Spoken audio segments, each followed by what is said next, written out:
Hey everybody, in this video, Mike and I are going to talk about the principle of, or the model of, the critical faculty in hypnosis and what it is, what that model is in hypnosis, what it means, and how it's helpful to you, whether you're a hypnotist or just telling stories that are hypnotic and having hypnotic interactions with people so that they don't get in their own way.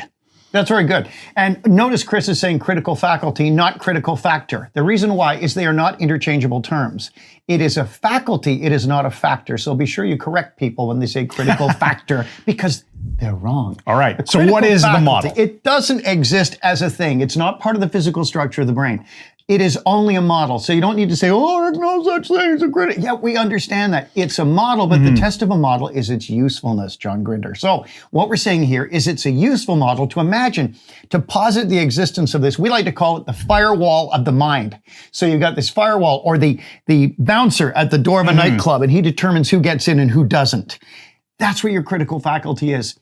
That's why if someone says to you, oh, go and jump in the lake and then quack like a duck for 2 hours, you're not going to do it because your brain is going to evaluate this and say that's dumb. Just like if I say, bring me a sandwich. Bring me a sandwich, yeah. The thing that's interesting, though, is we can get past the critical faculty. And when we do that, that's what hypnosis is. Right. And you can achieve this through a variety of means. A formal induction, progressive muscle relaxation, boringness, I was just going to say that. Telling a story can be hypnotic, right? So once someone is absorbed in anything, let's call it a story. Let's use the example of a hypnotic story. All right, let's do that. So how does a hypnotic story help make that critical faculty more permeable so that ideas just slip into the unconscious? The way it works is the same as all metaphor works. As the person begins to get caught up in the content of the story and begins to envision what the person is saying, if I tell you about a trip we used to take to our cabin on a lake years ago, you're creating an internal representation. That is not my cabin.